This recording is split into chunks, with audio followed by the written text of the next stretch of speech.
pergerakan saham Bumi ke depannya setelah barang Chengdong habis?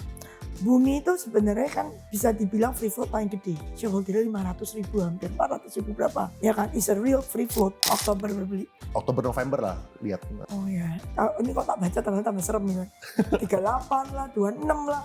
Tapi ya pasti beli lagi lah. Kalau di bawah mungkin beli lagi kali ya. Ini kan investor sejati, apapun beli, yang penting cuan. Pemenang Konglo Play 2026 C, Bakri, Salim, PP, HH, BT atau siapa? Bakri sama mungkin Happy ya. Yang banyak kepentingannya tahun 2000. Kenapa?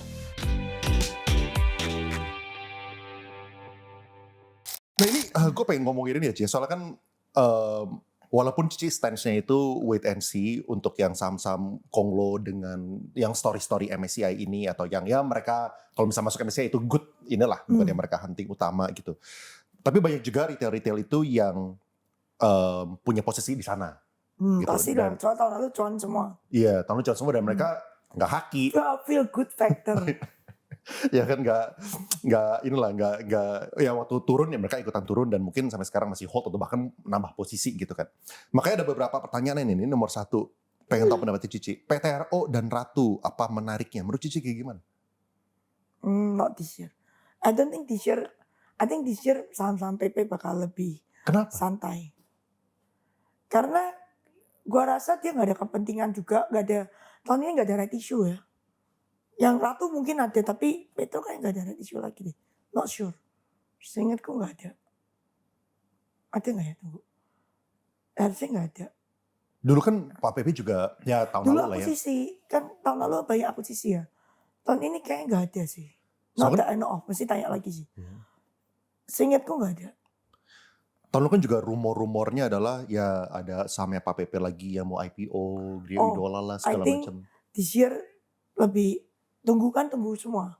Jadi this year kayak dia kan tahun lalu udah gaspol ya akuisisi, right issue, beli banyak. Gua rasa tahun ini beresin yang tahun lalu lu baru beli bener gak sih? Lu akuisisi kan lu mesti beresin operasionalnya juga. Jadi I think tahun ini dia bakal lebih santai sahamnya menurutku. Bumi apakah masih ada peluang masuk MSCI secara aset paling besar batu baranya? Ada. Dan ini pergerakan saham Bumi ke depannya setelah barang Chengdong habis. Bumi itu sebenarnya kan bisa dibilang free float paling gede. Lu kalau lihat aja shareholder 500.000, hampir 400.000 berapa. Ya kan, is a real free float. Lu mau bikin nomini juga gak sampai 500.000 nomini lah. Ya kan, itu real free float. Jadi I think Bumi itu tergantung MSCI. Makanya aku bilang semua tergantung rule-nya dia berubah gak. Selama rule-nya gak berubah, cuma dia minta dipisahin affiliate dan apa, Bumi ada chance. Sama rule-nya gak berubah ya. Kalau rule-nya berubah kita mesti baca lagi rule-nya kan. Rule-nya gimana gitu. Makanya gue tuh kayak yang MSCI sekarang narasi itu gue bilang, udah lah diem aja tunggu. Ngapain lu ngarang gitu kan, kayak nebak-nebak malah salah. Mendingan you keep cash ya gak sih. Terus you tunggu aja, lu mainnya kayak metal, yang komoditinya global itu doing well. Yang benar-benar global call. Yang nothing to do with MSCI, it's a global call. Iya. Kalau misalnya ada yang nanya lagi nih, big banks Ci. Big banks apakah sekarang saat terbaik untuk agresif beli? Enggak sih, tetap. So again, kalau itu kena downweight itu nongkrong biji di semua di MSCI. Jadi mau beli pun takut, makanya ini kena overhang. Ya kan? Gue gak bilang performance banknya jelek. Banknya actually udah mulai recovery nih earningnya. Better than last year. Cuman kita kan lihat flow kan. Flow-nya tuh gak jelas kan. Ini downweight apa enggak. Dan mereka kan nongkrong gede banget di MSCI. Jadi mending gue tunggu. Gue mau tunggu Dapen ini nampung enggak. Begitu Dapen keluar surat itu. Nampung, tenang. Mau di downweight itu enggak apa-apa. Lo mungkin boleh beli. Tapi kalau enggak ada kepastian. Why risk it gitu loh. Ya kan mending nunggu. Kalau misalnya Cici ini gak sih apa yang diketahui sama Mark? Sometimes kan menurutku ya gak usah lu fully invested all the time. Sometimes you just wait. Lu ketinggalan 5%, 6% di awal gak apa-apa. Yang penting lu jangan sampai loss di atas kan. Kalau loss di atas kan balikinnya lebih harus lipat-lipat. Iya. Kalau misalnya kan kemarin kan ya ada 2 uang besar dari pemerintah yang pengen beli lah ya di capital market Indo, yaitu pertama tadi dari Tapen, BPJS segala tapen. macam sama dari Danantara gitu. Kalau Cici lihat gimana? Apakah Aku rasa universe BPJS DKK lebih cepat sih bakal deploy-nya. Karena mereka setiap hari sudah main saham kan. Kalau Dantara gue rasa nggak bakal main sendiri. Dia pasti nitip duitnya ke fund manager yang Jarvis gitu? enggak, kita nggak terima. Kita nggak Kenapa? terima government. Kan dari awal kita cuma friends and family. Iya. Kita nggak terima government, kita nggak terima institution, kita nggak mau terima. Insurance aja kita nggak terima kok. Gue nggak mau. Gara-gara supaya lincah. Satu, gue nggak mau ribet kan kalau dapat kan nanti kalau kerugian negara repot. Ya kan satu, ngapain juga. Dua, emang I cuma mau orang yang kenal. I only want to manage the money from people that I know of. Random people I don't want. Harus pakai referral lah. Iya. Oh ini orangnya jelas gitu kan, bisnisnya jelas. Gitu aja. Kalau nggak jelas gue nggak mau. Percuma, duitnya nggak seberapa, resikonya tinggi. Kita nggak. Dan AUM kita tuh sekarang kita bisa bilang enough lah. Yang penting bisa bayar semua OPEC kita, pegawai, Bloomberg, segala jenis yang kita subscribe itu. Kita kan subscribe banyak. Terus ya bisa bayar listrik karaoke gua. Ruangan ini. Nih ada mic-nya nih. Alkohol. Alkohol gua. 2T aja kemarin sempat dengar. Ya enough. 2T for us is good enough. Iya. Nah kemarin kan sempat ada pembicaraan, bukan kemarin lah ya, tapi udah dari dulu-dulu tuh selalu narasinya adalah Big Banks itu adalah is the proxy of Indonesia's economy gitu kan. Nah apakah itu jadinya enggak tuh Ci, sekarang? Soalnya kan saham Big Banksnya turun. Kan kalau kita going back ke era di mana komoditi boom, proxy Indonesia ekonomi itu bukan bank loh, 2008 something itu semuanya komoditi nomor satu company kalau tuh bumi. Harga 8.000. Veteran. Waktu itu. Dan yang gede-gede waktu itu semua komoditi, banknya kecil di bawah. Ya terus kan komoditi ini collapse 2013, banknya naik ya kan. Terus 2014 onward sampai mungkin 2023-2024 itu kan semua bank. Jadi the last 10 years memang orang ingetnya bank. But now Timah aja udah goban. Dulu kan Timah cuma 20.000. Sekarang Timah is back to 50,000. Coal nangkrong dengan indahnya di atas 100. Cuma nikel aja belum balik. Nikelnya masih 18.000. Gold udah 5.000 all time high. Actually the commodity dulu tuh sekarang udah mulai kayak 2008 in exception of nickel ya. Nikelnya belum. Apakah Ya, ekonomi kenapa harus bank yang market cap paling gede? Apakah ekonomi Indonesia gitu harusnya jadi baik sih? Soalnya kan Indonesia kan SDA commodity boom. Kalau kita reflect in historical, every time dari commodity boom, biasanya Indonesia better off. And then CPO pun harganya bagus kan sekarang. Maksudnya compare to dulu yang cuma berapa 2000-an ringgit kan 4.000 ringgit kan.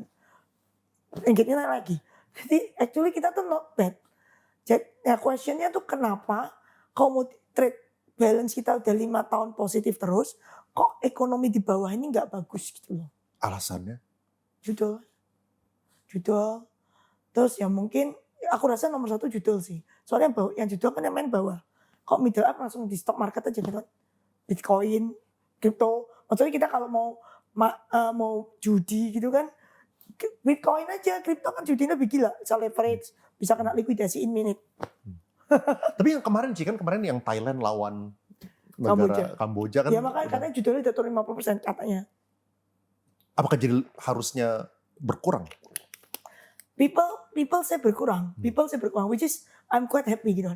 Terus gue kemarin ada ngomong, gue actually lumayan suka MBG. Tapi ada yang bilang, yang MBG yang cuan itu cuman, kalau gue dengar dari ayam dan sama susu, so far kan ketemu berdua itu ya, sama beberapa teman gue yang jalanin dapur MBG, itu dari petani sampai mereka semua cuan. Tapi kemarin ada yang bilang, iya Ci, semuanya pergi ke MBG, kita yang dagang di luar MBG, harganya naik semua kan, ayamnya naik semua naik. Ya benar, maksudnya dia kan bilang kita belinya mahal. Jualnya lebih mahal, tapi kan at least customer lo ada duit. Yang penting kan pokoknya nomor 1 di otak gue sekarang, gimana orang yang bawah ini, lapisan paling bawah kita ini ada uang. Karena kalau dia ada uang kan dia pasti belanja. Mungkin belanja di warung lu yang bukan MBG. Ya mungkin harga ayam lebih mahal. Tapi these people have money. Tadi nggak punya money, asal nggak ada judul ya. Ini assume judul 50% off, kalau bisa 70% off ya kan. Kan ada duit nih, dapat duit MBG apa whatever lah. Petaninya dapat uang, harga ayamnya naik, harga berasnya mungkin naik atau apa. naik ke sini kan lama-lama naik juga ke middle class yang dagang kelontong retail-retail itu. Kalau yang bawah nggak punya uang mau jual ke siapa? Ini populasi paling banyak. Pabrik kalau nggak ada volume, utilization rate turun, tutup juga pabriknya. Dan orang kaya kan mungkin udah kecukupan, nggak bakal nambah satu ayam lagi, gendut, gitu kan? Maksudnya kita udah makan cukup gitu loh. Makan lebih banyak lagi keluarnya fat. Yang ini kan kurang. Jadi menurutku tuh paling penting itu orang paling bawah harus ada uang. Entah itu pakai MBG, entah itu ditransfer BLT ya kan. Entah apa terserah deh. Ya ini memang mungkin ada korupsi-korupsi pastilah. Tapi at least itu uangnya ke bawah gitu kan. Aku gak ngerti mau apa dulu dikasih BLT, uangnya ke judul juga. Emang judulnya mesti mati sih. Dan orang harus ada kerjaan. Orang kalau gak ada kerjaannya, even udah ditransfer duit, spend habis ngupload gitu loh. Kalau orang misalnya sibuk MBG, motong-motong ayam kayak mengurus sayur, lu gak kepikiran kan sibuk kan lo. Atau orang ngelintingi rokok. Lu gimana mau mikir judul, gimana mau mikir apa-ngapain kan you're busy. Your mind is full. Udah problem solve loh Cici yang mengenai rokok. Dulu kan Cici juga Belum. salah satu yang menyuarakan. Aku lihat tahun sejak Pak Purbaya banyak penangkapan ilegal jauh lebih banyak 5 kali. Tapi belum illegalnya masih banyak juga. Kalau illegalnya nggak banyak, itu Indonesia udah dapat 50 triliun lebih revenue dari cukai. Kalau illegalnya nol. Sulitnya di mana sih Ci untuk memberantas kayak gitu? Gue rasa backing-backingannya, gue nggak ngerti. I mean everybody know illegal itu ada di mana. Tapi nggak ada yang digerebek. I mean digerebek ada yang produksinya pabriknya nih loh. Kalau Leon tanyain Cico Ai, saham apa yang bakal diakuisisi Vanguard? Gak ada lah, Vanguard itu tuh aduh. Vanguard itu ETF, itu passive fund. Dia nggak mungkin akuisisi saham kecuali saham itu masuk indeks. Kalau saham itu masuk indeks dia otomatis beli. Jadi kalau ada orang pakai narasi Vanguard beli apa, itu hoax. Karena Vanguard itu pasif, nggak mungkin punya otak untuk beli saham pabriknya kecil-kecil udah full carried. Dia kalau saham itu nggak ada di MSCI, itu nggak mungkin ada Vanguard. MSCI small cap, big cap ya, atau ada di FTSE big cap, small cap, itu nggak mungkin ada di Vanguard. Vanguard itu pasif. Bete banget gue kalau denger yang Vanguard akuisisi, BlackRock akuisisi, dude that passive fund, they don't have an active fund, but it's much smaller than the passive fund. Most of the time yang ke Indonesia kan pasif. Jadi kalau BlackRock beli itu that saham pasti ada di small cap apa gitu atau di indeks pokoknya. Kalau enggak algonya yang trigger. Gak ada tuh Vanguard kirim tim untuk akuisisi, gak mungkin. Ya. Menurut Cici, seberapa jauh Pani dari MSCI? Jauh banget. Jauh banget? Bukan udah deket ya? Enggak ya? Harga Pani berapa sekarang? 10.000. Mana? 10.000? Enggak. 10.000 udah 10.000 Ci. Udah balik 10.000. Kemarin sempat ke ribuan. 9675 weh. Hari ini ya. Hari ini baru turun 4%. Tadi pagi gue liat 10.000. Oh iya tadi pagi sempat tepat. Ini baru turun 2% ya. 400 ribuan. Emang butuh di angka berapa kalau misalnya berdasarkan hitung-hitungan ya? Yang dulu. Kan hitungannya kalau berubah gue gak tahu. Free float sekarang gak tahu berapa. Hitungan itu tergantung free float piro. Makanya aku tuh gak berani ngomong. Dulu berapa ya? 15? 17? Tergantung free float sih. Ya kita gak tahu Pani nanti keluar. Setelah kita dibuka semua 1% itu. Gue gak tahu Pani itu akhirnya dihitung free floatnya berapa. Iya.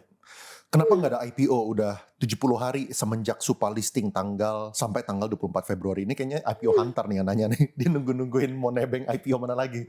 Tapi kalau misalnya IPO kayak gini appetite-nya kayak gimana? Susah kan, sekarang IPO baru masih 15% free float. Gak ada yang mau. How? Dulu cuma 7. Sekarang 15. 10 apa 15 itu. Implikasinya apa sih Ci? Kayak bedanya 7, 10, 15 itu ini kita implikasinya ngomong apa? dari investor ya. Kita jujur lebih malas beli IPO. Why? Gak ada track record. Company yang IPO sekarang kan namanya IPO, gak ada track record.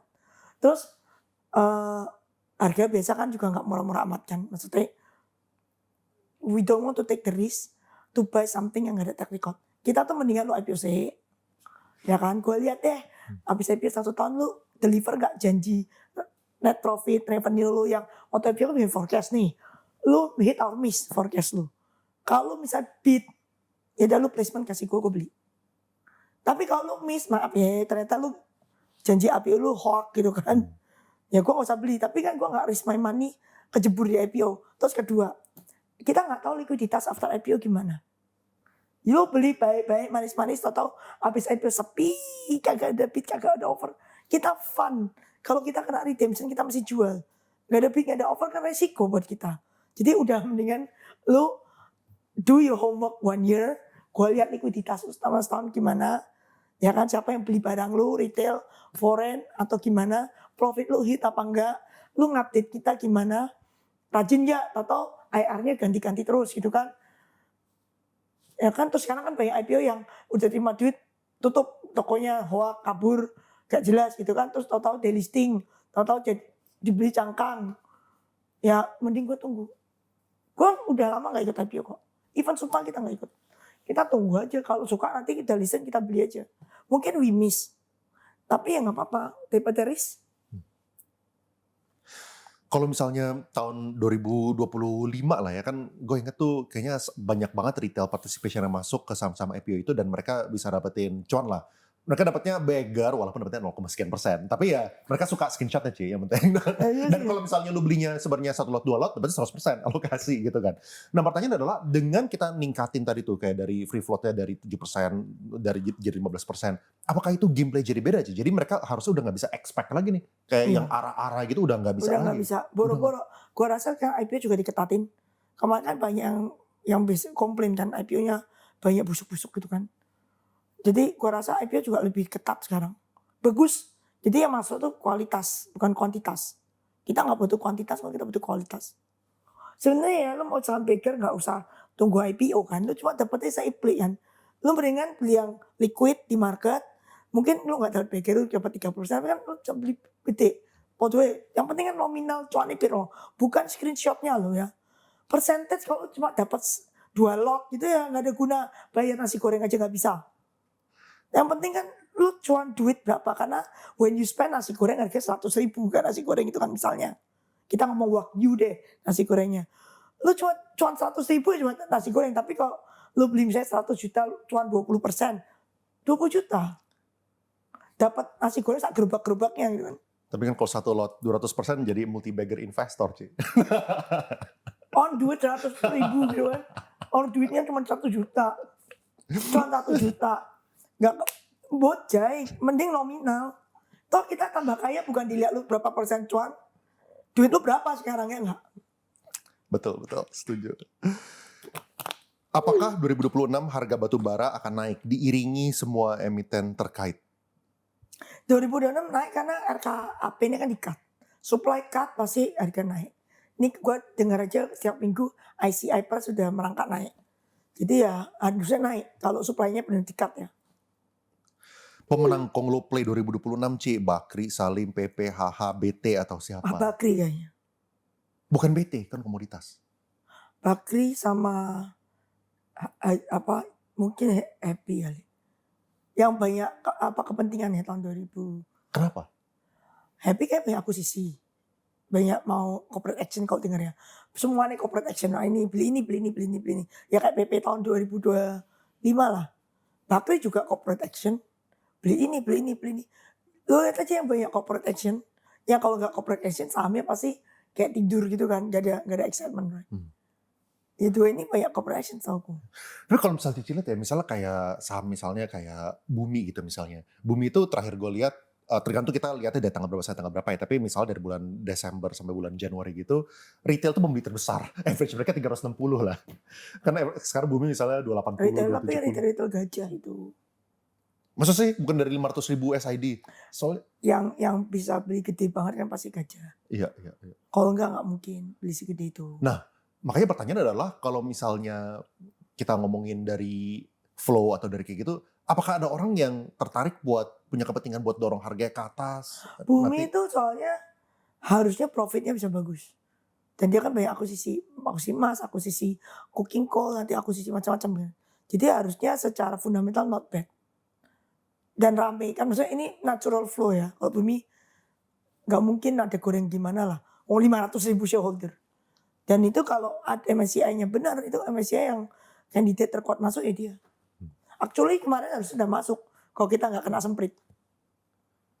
Kemarin kan yang diomongin yang seharusnya masuk adalah PTRO sama Bumi, setahu gue ya. Bumi lebih kemarin itu harga kemarin nih, Bumi lebih strong candidate compared to PTRO. Menurutku. Ini gue masuk ke beberapa FAQ yang di luar dari persaham-sahaman nih, Ci. Apa? Ini ada yang nanya nih, bagaimana pandangan Cico Ai kasus influencer yang goreng saham? Influencer sebenarnya bukan goreng lah, dia nggak ada duit untuk goreng juga. Dia ada masa follower yang ngikutin dia. Kalau goreng tuh kalau pakai duit dia sendiri gue rasa nggak bisa, nggak cukup. Paling kaya influencer berapa sih 1 T? Gak cukup lah. Ya kan kita aja nggak bisa, yang 2 T. Kita Tapi kan nggak bisa. kalau misalnya saham Cici main yang gede-gede ya nggak bisa. Kalau misalnya small cap bisa kali, Ci. Dia beli sendiri gue rasa enggak sih. Bisa keluar nggak? Kan goreng pasti mau keluar. Bisa keluar nggak? Memang ada yang katanya guyur gitu kan.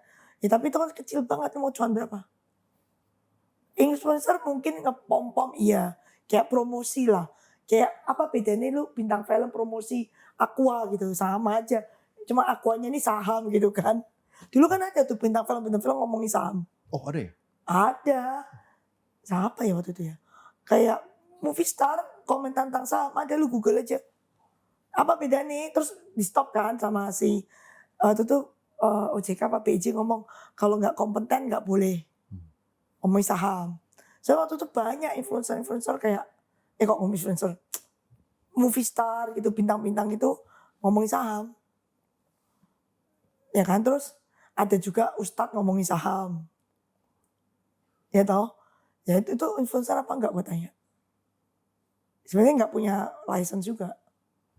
Jadi gue bilang influencer ya ada yang bukan goreng lah, lebih kayak mungkin pom-pom kali ya. Promosi. Tapi at the end of the day, ujungnya yang mencet tombol buy itu siapa? Jujur loh, kalau semua orang kemakan iklan terus komplain, nggak ada yang bayar iklan lagi, woi. Misalnya gue kemakan iklan nih, gue beli makanan enak apa crackers, terus nggak enak, terus gue komplain, ganti rugi. Ternyata nggak mau masa iklan. Iya nggak sih? Menurutku influencer harus diregulate ya. Jadi orang kalau mau ngomong, ini kan saham kan soal duit ya. Kalau mau ngomong harus ada license, harus. Jadi nggak bisa random people ngomong gitu loh. Sembarangan gitu kan. Ngomong saham gitu, itu nggak boleh. Harus regulate, I agree. Tapi kalau goreng, gue rasa tuh, kata goreng ya, dia tuh nggak punya enough money tuh goreng sih. Menurutku. Even yang kecil-kecil ya.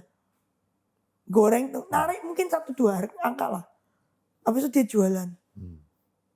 Ya kan, tapi untuk goreng itu berat kalau nggak ada ownernya ya. Ownernya harus kerja sama sih. Kalau nggak gimana? Lu goreng terus ownernya guyur, lu kebungkus juga. Tips belajar makro biar bisa sepinter Cico Ai. Apa Ci? Lu baca apa Ci tiap hari sih? Wah, baca macam-macam guys. Kabeh, Bloomberg, Goldman Sachs, JP sekarang. Banyak baca riset gitu terus itu ada my partner suka kasih kita apa sih Seeking Alpha, terus dia punya pokoknya dia zero hedge, banyak publication yang dia kasih kita baca sih, banyak lah. Terus kan banyak orang kayak screenshot link-link yang good interview gitu ya, gitu. Ci ada bakal beli Bitcoin lagi kah? Mungkin. Udah 63.000 nih Ci. Loh, 65. gue jujur gue mau tanya justru sama orang-orang yang ahli kripto, beli di berapa? Gue mau tanya, gue mungkin masih beli buyback ya mungkin ya. Tapi kan gue nggak tahu timing, gue terus nggak ngikutin, my brain sudah nggak cukup untuk ngikutin kripto in detail yang 24 jam gitu. Gak sanggup men. Di sini volatilitas si Trump udah gila, lu jangan suruh gue ngikutin volatilitas Bitcoin lagi gitu kan. Udah gak sanggup. Jadi ya gue tunggu yang jago-jago kripto itu. Menurut mereka Bitcoin berapa nih? Kemarin dia bilang 38, dia bilang 26. Gue sendiri gak tahu. Menurut lu berapa? Lu kan lebih main kripto dari gue. Kalau gue sih, kan kalau misal berdasarkan 4-year cycle, katanya kan bulan Oktober ya, kita tunggu aja lah, gak usah buru-buru. Jadi kan katanya Bitcoin kan 4-year cycle gara-gara halving segala macam kan. Nah kita kan baru 1/3 jalan dari kita punya ATH, berarti masih ada 200 hari lagi. Jadi nggak buru-buru sih kalau misalnya gue pribadi. Gitu. Oktober berbeli. Oktober November lah lihat. Oh ya udah, tunggu aja. Gue sih jujur nggak ngerti. Jadi gue cuma lihat aja. Oh ya, ini kok tak baca ternyata tambah serem kan. 38 lah, 26 lah. Ini angkanya bertebaran di mana-mana. Jadi ya gue nggak tahu. Tapi ya pasti beli lagi lah. Kalau di bawah mungkin beli lagi kali ya. Ini kan investor sejati, apapun beli, yang penting cuan. Bener sih, sebenarnya yang penting cuan sih. Yang penting cuan. Mau apapun terserah gitu Iya. kan. Minimal equity untuk jadi full time investor, Ci. Ada nggak sih teman-teman Cici tuh yang kerjanya full time investor / trader gitu? Banyak. Hmm, Dan itu bukan Michael fun ya, bukan fun. MBA? Siapa tuh? Hengki? Iya. Ya orang-orang Om Ben, semuanya kan investor doang. Siapa lagi? Rita remiser juga ya. Menurut Cici butuh duit berapa sih buat yang make sense tuh? Orang tuh retire, mereka pengen invest aja gitu. Lu setahun pakai berapa? Hitung gini lah. Lu setahun butuh berapa dulu? Terus itu lu anggap average return 10 to 15. Yang jangan tinggi-tinggi ntar berat. Jadi 50% ya, Ci. Loh, kalau ada 5% bagus. Berarti kan ini dipakai, sisanya digulung. Ya kan, tuh hitung dulu lu kebutuhan, kita ngomong kosong. Mungkin setahun lu butuh 2M. Kalau 2M, Buset, Ci. Jangan setahun 2M lah. 100 juta gitu, Ci. setahun 100 juta mana? Setahun 100 juta berarti kan sebulan 8 juta. 10 Ya juta. bener. Average Joe lah. Average Joe. 10 juta lah ya. 10, iya, 10 juta 120 berarti kan setahun. Oke lah. Dia contohin 2M yang ngikutin. Sorry guys, gue harus sedikit tone down. Ini circle SCBD yang ini nih soalnya. Oke, setahun 200 juta. Oke, 200. Anggap 200 juta equal 10%. Berarti lu butuh 2M. Ya toh? Anggap aja 10% lah. Supaya lu gak ngoyo juga. Soalnya kalau di bawah 10% lu mending deposito. Ya kan? Jadi lu harus di atas deposito, bener gak? Harus di atas bond. Kalau enggak lu beli bond aja. Berarti kan lu butuh 10% nih minimum. Kalau bisa 15% bagus. Tapi let's say 10% on the safe or hitungan. Dan lu butuh 2M. Tapi Ya kan? Kalau lu bisa lebih dari itu, misalnya let's say you make 30%. Dan yang 10% kan tetap lu konsum tuh, 200 juta lu. Sisanya kan lu gulung lagi. Then your base is bigger. Tapi apakah yang namanya investor / trader itu kan pasti ada momen-momen mereka memiliki bad year kan sih? Exactly my point. Makanya kita average harus 10% kan. That's why lu gak boleh. Oke, unless you have a backup. Kayak anak gue kan ada gue gitu kan. Jadi dia cuman gila, semuanya all in. Tapi kalau you don't have a backup and you have family, itu gak bisa all in kan. Lu gak bisa all in, lu harus ada safety. Pokoknya 200 juta lu taruh dulu deposito. Kan hidup setahun. Ini lu mainin kan. Nah ini cuan nih. Lu ambil aja 200 juta buat tahun depan. Yang ini kan tambah gede. Let's say you make 50%. Then your 2M jadi 3M, bener gak? Ambil 200 juta kan. Jadi 2,8 loh. Main lagi kan. The size is bigger. Ini yang 200 juta mesti disiplin. Gak boleh boros. Gak naik. Jangan naik dulu. Sampai ini mungkin dapat 10M kan. Kalau ini sudah 10M, itu menurutku baru oke. Karena 10M, 10% itu 1M. Ini boleh naik. 200 juta lu mungkin jadi kalau 500 tahun. Is double ready. Ya kan? Ini 10, kalau 10% dapat 1M, 500 diambil. 500-nya tetap compounding. Ini buat hidup. Ya. Ya kan? Dear Koleon dan Cico Ai, what do you think about drama awardee LPDP recently? Thank you, ngikutin gak Ci? Gak gitu ngikutin, tapi itu kayak orang yang dikasih beasiswa terus gak pulang Indo ya. Nggak pulang Indo, dia bersyukur karena anak dia udah nggak jadi WNI gitu maksudnya. Oh yang cewek itu gue Iya. lihat videonya sih. Memang ungrateful sih menurut gue. Nggak, di mana-mana itu, dulu adik gue kan dapat beasiswa dari Singapore government. Itu juga masternya dibayar Singapore government. Harus pulang Singapura 2 tahun, kerja for whatever company lah. Yang ada di listnya itu. Mungkin those company sponsor kali ya, gue juga gak tahu. Kerja for 2 years di Singapura. Terus adik gue gak mau. Karena dia keterima kerjaan di Amerika. Kita bayar loh. Kita sebagai parent ya, mama gue waktu itu, kita bayar tuh government of Singapore including bunga. With interest. Nego sih interestnya. Bilang, wah pertanyaan interestnya setinggi langit karena mereka kesel kan. Lu udah dibayari main hilang gitu ke Amerika. Dia nego, kita tapi terbayar. Enggak, kita balikin 100% uang yang di-spend untuk adik gue beasiswa. Plus bunga. Bunganya friendly lah. Bunganya tetap bunga Singapura. Bukan bunga Indo ya. Karena kita government of Singapore. Tapi tetap ada bunga. We pay. The money plus interest for, I don't know, my brother itu 2 years of schooling. Kita bayar. Kalau misalnya nggak bayar, Ci, emang apa yang mereka bisa Kalau lakukan? nggak bayar, itu adik gue seumur hidup nggak bisa masuk Singapura. Di revoke. Kalau mau masuk Singapura mungkin TikTok, imigrasi tolak. Kita makanya bayar, karena kita nggak mau adik gue nggak bisa masuk Singapura. We pay with interest. Jadi menurutku yang orang-orang itu udah terima duit negara, nggak pulang, it's fine, balikin. Karena banyak, kan uang itu kan punya negara ya. Banyak orang yang pingin education ke luar negeri. Ya kan, if you got given the opportunity and you don't go back, you should pay the money back to the government supaya dikasih orang lain yang siapa tahu mau balik membangun negara, bener nggak? Yang nggak balik, balikin duitnya. Let other people have the chance. Untuk sekolah luar negeri, kalau memang nggak balik lagi, balikin lagi duitnya. Jadi biar ada banyak orang, ada chance. I'm sure dari 50 orang mungkin ada 1-2 yang balik gitu kan. Itu Indonesia lebih enak kok, menurutku. Dari di Amerika, gue di Amerika dapat kerjaan loh, bukan gak dapat kerjaan, gue gak mau. Gue gak mau, I was offered job, I don't want. Gue pulang Indo. Ya memang kan ada supir dan pembantu, tapi bukan gue gak ada kerjaan di Amerika, I have job offer. Gue cuma mikir, kayak capek ya, ke kantor, lemes, pulang, mesti kosek WC gitu kan. Mesti cuci-cuci piring, terus weekend mesti gotong ke laundry, setrika. Gak mau gue. Mending gue pulang. Jadi kalau pulang ada supir pembantu, otak gue cuma bekerjaan, yang ini gue gak usah mikir. Di sana gue mesti mikir. Dulu aja gue kayak intensif gitu, kayak aduh mesti ambil laundry, aduh mesti grocery, males banget. Zaman gue kan gak ada yang DoorDash itu kan, gak ada Amazon. Jadi grocery actually you have to go there and carry the stuff. Mungkin sih lebih enak, karena grocery lu bisa Amazon semua kan. You don't have to go to grocery store. Shopping lu bisa online. Dulu kan kita harus spesial malam-malam ke grocery, geledek itu, masukin air minum, masukin apa, air berat lagi. Winter kedinginan mesti masukin. Berat men, berat. Terus makan juga susah. Dulu kan delivery cuma ada Pizza Hut sama Chinese food. Kalau sekarang kan dengan si Uber Eats kan semua bisa. Dulu kan nggak ada. Dulu gue harus actually masak. Gila itu another experience of 2-3 hours di dapur yang makanannya mungkin belum tentu enak. Tapi ya kepaksa makan. Gue gak bisa masak sebenarnya. Tapi kepepet. Gimana?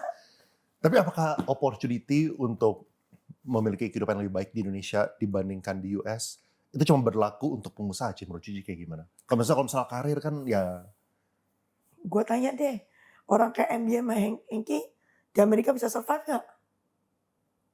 Indonesia survive kan? They doing well. Indonesia tuh land of opportunity. Karena ya di sini average-nya kan kurang, nggak kompetitif. People-nya nggak kompetitif. Di Cina kan super kompetitif. Dia kerja aja 996 ya. Ya kan 996 gitu. Super kompetitif. Singapura, wah, you go Singapura aja belum tuh bisa make good money loh. Kompetitif. CFA paling banyak tuh di Singapura per square meter. Gimana?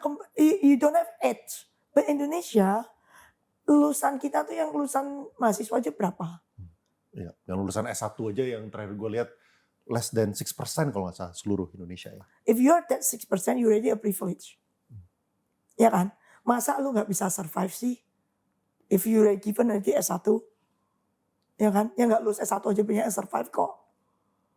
Ini banyak opportunity simply because the competition is not that high compared to another country. That's why I don't want to stay in another country. Ya mungkin gue di negara lain gak kompetitif. Ya so be it gitu kan. Duit kan cari dimanapun itu harganya sama. $1 here, $1 there is the same. Dan Indonesia yes. Saya bilang Amerika gak high risk. Tembakan ada di mana-mana kok. Tembakan rampok semua di mana-mana banyak kok. Indonesia lebih aman. Yang punya senjata cuma 2 kan. Polisi sama tentara. Di sana random people can have gun. China is super safe now. But can you work in China? Bahasanya aja gak bisa. Kerja kerasnya aja gak bisa. Sana tuh benar-benar kerja keras. Kita kan masih, aduh, kita me time dulu, me time. Recharge. You know? Recharge dulu kita. Me time, recharge apa namanya? Healing. Sana kan kagak ada healing. Kita nggak kompetitif. Singapura, can we compete with them? S1 semua weh. And pinter-pinter lagi, kiasu lagi, kacamata semua tebel. How to compete? Ya udahlah, quiet-quiet di sini aja kan. You know the environment, you know you have a network of friends, of knowledge, ya kan. Terus, ya then you have weapon to be competitive. Kenapa harus ke luar negeri?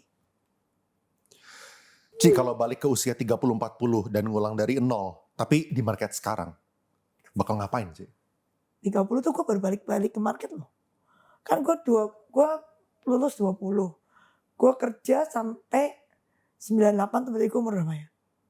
23. Ya kan 24. Gue kawin, 25 punya anak. Terus vakum di market. Terus gue balik itu gue umur 30. Ini kalau semua 5 tahun. Gue baru mulai 30. Balik lagi. I start at 96. Terus ada vakum. Terus I back in 2030. Nah, kalau misalnya di market sekarang, Ci. Kalau Ya misalnya kerja Ci di umur 30. sekuritas dulu. Maksudnya kerja masuk market. Entah lu jadi sekuritas. Jadi kerja di sekuritas atau kerja di fund management. Cuma ada dua kan. Pokoknya go in the market first. Masuk dulu. Dan lu belajar dari sana. See what you can do. Kan panggilan hati. Kayak gue mulai analis. Tapi kan at the end most of my career jadi sales. Karena pulang pagi. And I like it because I don't need to write long report gitu kan. Dan kita bisa podcast jadinya. Cuma ngecap-ngecap doang gitu kan. Terus ya ternyata gue panggilan hidupnya jadi sales gitu kan. Equity sales whatever lah. Ya lu masuk dulu. Some people love to make deals. They become deal maker kerja di IP. Some of my friends is IP. They don't like sales gini-gini ya. Males. They like to do deals kayak restructuring. Cari apa. Pokoknya yang value creation. Itu kan panggilan hidup setiap orang. Ada kayak Alvin gue kan suka menganalisa data. Dia gak suka jualan loh. Benci banget ya. Ini all my partner actually none of them is extrovert, semuanya introvert. Semuanya cuma suka angka, duduk manis, menganalisa. Tidak ada yang mau, kalau perlu gak usah ketemu orang gitu kan. Gak mau kan, ketemu patil aja gitu. Saling melengkapi ya makanya. Makanya gak ada yang mau. Ya tapi they're good with numbers and stuff. Gitu kan. Ya at the end masuk dulu, nanti pasti ada panggilan itu kok. Some people love the chart. Ya kan, some people love fundamental. Terserah. Untuk jangka panjang 15 tahun, nyari return 10-15%, baiknya itu taruh di reksadana atau saham bank. Mungkin reksadana maksudnya reksadana saham. Ini yang gue pengen tanya juga sih, Ci. Kan kalau misalnya tadi kan, kalau misalnya 2022, 2023, 2024, dan sebelumnya lah yang gue lihat kan performance reksadana saham bahkan kalah dibandingkan RDPU dan RDPT gitu kan. Nah, apakah 2025 ini suatu turn around lah? Tapi apakah Cici lihat ini bisa lanjut, Ci? Harusnya Barrett. Oke, dan sama yang lu lihat kalah tuh siapa ya? Yang apa? Yang lu lihat kalah tuh siapa? Kalah. Kalah. Majority itu, Ci, di tahun 2024, 2022, 2023, 2024 ya. Majority itu kalah. Mungkin 95% kali. Yang you buka, mungkin mereka punya return 5 years, mungkin average-nya 3%, 4%. Di tahun 2022, 2023, 2024 ya kalau misalnya kita buka. 2025 ya benar, oke, mereka banyak yang menang lah gitu. Nah cuma pertanyaannya adalah apakah bisa lanjut terus gitu? Harusnya bisa, harusnya ya. Bayrat itu sama harusnya ngalahin bond sama equity Bayrat. Cuma kan peraturan di kita kan banyak tuh. Satu saham cuma boleh 10%. Jadi kayak lu diikat gitu, lu suka banget, lu gak bisa 30% di Forto. Maksimum 10%. Jadi kan kayak di limit potensial, lu di limit gitu loh. Sama peraturan pemerintah. Bagusnya kan maksudnya pemerintah paksa lu diversifikasi. But sometimes great idea gini ya. Lu satu saham 100%. Lu dipaksa satu maksimum 10. Berarti lu mesti cari 10 saham. Emang lu punya 10 great idea a year? How many great idea you have in a year? Dapat 2 aja sesyukur gitu kan yang bisa multi bagger ya gak sih? But ini dipaksa minimum 10 kan karena satu kan 10%. Berarti kalau kadang-kadang lu harus 20. Karena 10% ternyata fund lu misalnya fund manager yang 60T gitu asetnya. Gua kan 2T. Ada yang 50T. 10%-nya dia berapa? 5T. Belinya apa? Bank. Mana ada saham 5T lu bisa beli di market? Gak ada kan? Ya dipaksa belinya gede-gede tok. Ya gede-gede kapan hari kan ya gini-gini tok. Ya gak bisa perform. Harusnya bebasin aja. Menurut Cici kayak gitu? Iya. Anyway equity is equity. Amerika gak ada limit. Oh mereka gak ada ya? Limit maksimum 10% gitu. Itu berarti otomatis juga kalau misalnya Cici pegang 10%, habis itu misalnya nih saham naik jadi 15%, Cici harus jual kan? Jual ya. Walaupun masih prospektif. Nah, upside lu di cap kan. Makanya dulu kan kita launching pertama kali kan gak pernah mau saham. Kita launching balance fund. Itu pun masih kena 10%, tapi at least we can go 80% cash. Orang lain gak bisa. Kalau kayak kemarin, orang lain harus 80% invested. Nah itu gimana Ci waktu crash? Gue cash kan langsung 80%. Iya, kalau misalnya yang lain yang dari sana Mati. Cuma bisa 20% cash, 80%-nya keseret. Kan peraturan. Apakah kalau kayak gitu, ya argumen gue adalah itu sih, kayaknya lebih baik kita masuk. Harusnya ada cuma 2 macam. Index fund, absolute return, sudah. Nothing in between. Menurutku. Yang mau follow index, masuklah index fund ETF. Which is di seluruh dunia kayak gitu kan. Seluruh dunia index fund masuk ETF kan. Murah. Passive fund, murah. Lu follow ISHG aja. Jadi yang mau naik konglo pun kan indeksnya naik juga. Lu juga cuan. Gak dibatasin harus LQ45, harus IDX30, lu ngerti gak? You just buy the index aja kan. Kalau konglo naik juga kena sundul. Tapi kan kalau misalnya LQ45, konglo gak masuk LQ45, lu gak disundul. Terus saham Dapen itu cuma boleh invest kalau barangnya di LQ45. Nah kalau yang naik gak ada di situ ya lu gak naik. Ya mendingan lu bikin indeks kedua aja. Index fund, JCI, gak usah pakai LQ45 gak ada tertik. Absolute return sudah. Absolute return bebas. Kayak kita punya diskre, bebas. Iya, iya. Tapi makanya kita gak mau bikin equity fund gitu ya. Balance fund tuh the best we can do karena itu fleksibel aja. Tapi kan most of our money is in discrete fund. Because we are also aware setahun mungkin great idea gue gak sampai 10 kali. Apalagi 20. Kadang. Ya kan great idea malah ada berapa? 5 dah. Yang gak punya banyak ide, mendingan kalau punya ide lu go big, ya gak sih? Yang lu high conviction lu go big. Kalau yang gak high conviction ya lu icip-icip ya dikit gitu kan. When you're convinced, kayak anak gue gitu all in. Ya kita gak all in sih, tapi maksud gue go big. Anak gue sih, mak gue all in, oke sip, top. Gue deg-degan dia all in, gila nih, this ball is so big. Iya, iya. Emang sayang ini sih, tapi kita punya indeks, maunya sih juga gitu sih, ngikutin SPY, QQQ, maunya kayak gitu, tapi yang versi Indonesianya. Tapi IHSG kita juga tumbuhnya di luar dari 2025 ya. Ya 5 tahun terakhir 2% setahun, 3% setahun, ya IHSG kita ya. Jadi ya. Enggak lah, kan ada cycle, kalau cycle komoditi boom masih naik, kalau komoditi lagi jelek kayak 2013, ke belakang kan komoditi lagi jelek itu pasti turun. Kita kan, I told you, Indonesia is very commodity based. Kalau komoditi boom, kita harusnya cycle-nya naik. Kalau COVID kita nggak bisa ngomong, itu satu dunia turun. Ya kan? Itu like die. Ya kan dari COVID kita naik. COVID itu terus berapa? 4.000. Kita udah double. Komoditi lah ya. Komoditi lah, tergantung saya. Indonesia tuh hidupnya cuma dari komoditi. So far ya. Ci, kalau ditawarin jadi wakil Menku, mau gak Ci? Enggak. Kenapa Ci? Kan temen. Gua gak mau di government aja. Takut gua.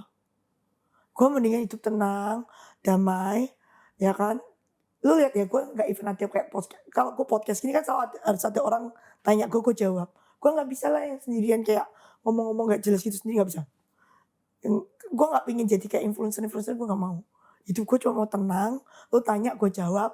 Yang lain gue gak mau ikut campur. Percuma. Makanya kalau dia, misalnya orang government tanya gue opini, gue pasti bantu. Tapi I don't want to be in.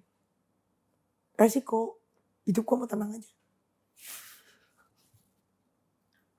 Ini pertanyaan terakhir nih Ci. Owner MI rata-rata kaya karena invest sendiri atau fee buat insight?